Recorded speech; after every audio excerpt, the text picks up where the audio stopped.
Hello friends, कशा आहात सर्वजण? होप सर्वजण खूप मस्त आणि मजेत असणार. तर मी आणि मम्मी आणि मी या रेसिपीमध्ये तुमचं सर्वांचं मनापासून स्वागत करते.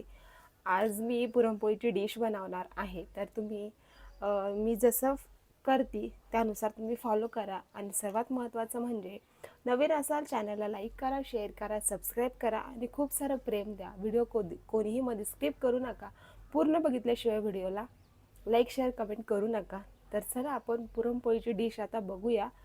आणि मी माझ्या स्वतःच्या हाताने पुरणाची पोळी आणि सगळं काही तयार करणार आहे. तर तुम्ही प्लीज मला सपोर्ट करा. आणि तर चला भेटूया आपण आपल्या रेसिपीसोबत. तर फ्रेंड्स बघा, इथं मी 1 किलो डाळ घेतलेली आहे. हरभऱ्याची डाळ घेतली आहे. अगदी स्वच्छ पाण्याने धुवून घ्यायची.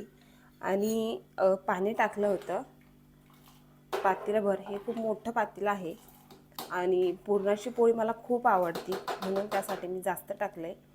1 किलो डाळ आहे, त्यासाठी तुम्हाला 1 किलोच तुम्हाला गोड पण लागणार आहे. तर बघा, आता पाण्याला हळूहळू उकळी येते. उकळी आल्यानंतर हा जो फेस असतो ना, तर हा फेस पूर्णपणे काढून घ्यायचा, म्हणजे ओतू जात नाही. तर चला, तर गाईज बघा, आपलं पुरण शिजलं आहे आणि त्यामध्ये मी आता 1 किलोला थोडासा असा गूळ काढून घेतला आणि 1 किलोचा गूळ टाकला आहे.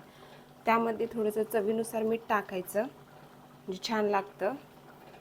आणि इथं मी बघा इलायचीची पेस्ट करून घेतली, सुंठ टाकली थोडीशी, आणि जायफळ पण तुम्ही मिक्स करू शकता. त्याच्याने पुरण आणखी छान लागतं. आता हे सर्व मिश्रण एकत्र करून घ्यायचं.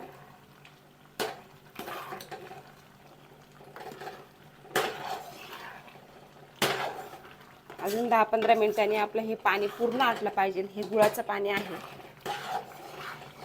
मी 1 किलो पुरण टाकलं. 1 किलोला तुम्ही 1 किलोच गुळ वापरू शकता. बघा, कुकरमध्ये न शिजवता मी पातेल्यात शिजवलं. तुम्ही कुकरमध्ये पण शिजवू शकता, कारण की पातेल्यामध्ये खूप उशीर लागतो. पण मला कुकरचं जास्त जमत नाही म्हणून मी पातेल्यात करते.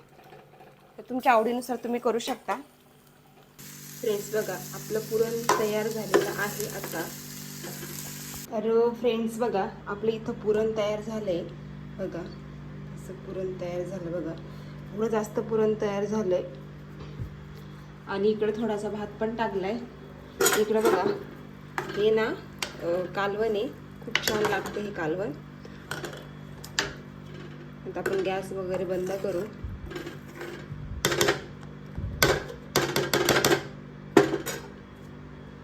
बघा, आपलं कालवण झालं, भात झाला, आपलं पुरण पण वाटून झालं. आता खीर राहील. मित्रांनो, इतकं गरम होतं या घरामध्ये, काय सांगू तुम्हाला. आता आहे ना, खीर राहिली आणि पुरणपोळ्या राहिल्या आणि काय म्हणतात त्याला, कुरडई, पापड आणि भजे वगैरे राहिले. तर आत्ताच फरची वगैरे क्लीन केली. बाहेरचं वातावरण बघू शकता तुम्ही, इतका घाम पण आलाय मला. बघा, बाहेरचं झाडलं पण बघा, क्लीन पण केलं. बघा, बाहेरचं पाणी वगैरे मारलं. बघा, एवढे भांडे घासायचे मला आता सध्या. इतके भांडे घासायचे, स्वयंपाक केला त्याच्यामध्ये. बघा, आत्ता आली माझी 5 वाजले. चला, आता आपण भेटू थोड्या वेळाने. तोपर्यंत bye bye. Like share comment करा. Okay, bye. तर गाईज बघा, इथं खीर झाली माझी ऑलरेडी तयार. आणि इथं तेल ठेवलं मी हे पापड तळण्यासाठी. बघा, इथं परात ठेवली. इथं हे भज्यांचं पीठ पण थोडंसं मुरत ठेवलं. इथं भात भाजी ऑलमोस्ट तयार आहे. आता आपण सुरुवातीला आमच्या तिकडं कुरडई दळतात, म्हणजे तळतात असं. तर तेल तापलं होतं कारण तर काय माहिती, बारीक गॅसवरती ठेवली मी. इतकं गरम होतं काय सांगू तुम्हाला. बघा, आपली कुरडई कशी टम फुगली. यावर्षी कुरडया करायच्या आहे मला अजून. माझी मम्मी. बापरे.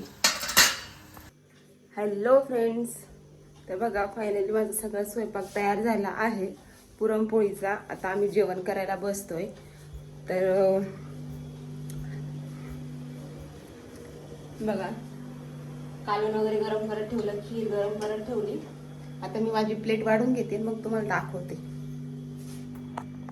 तर बघा फ्रेंड्स, अशी डिश तयार केली मी. इथं आहे खीर, इथं आहे आमटी, इथं आहे भजे, इथं आहे पुरणपोळी, इथं आहे कुरडई आणि पापड पण आहे थोडेसेच. बघा आपण जेवतोय, असे हे पण जेवण करताय. तर चला मित्रांनो, या जेवण करायला. तर आवडला असेल लाईक शेअर कमेंट करा, खूप सारं प्रेम द्या. तुम्हा सर्वांना माझ्याकडून हॅपी होली. Okay, bye. बघा मी साडी घातली, आज सण आहे म्हणून मी साडी घातली. बघा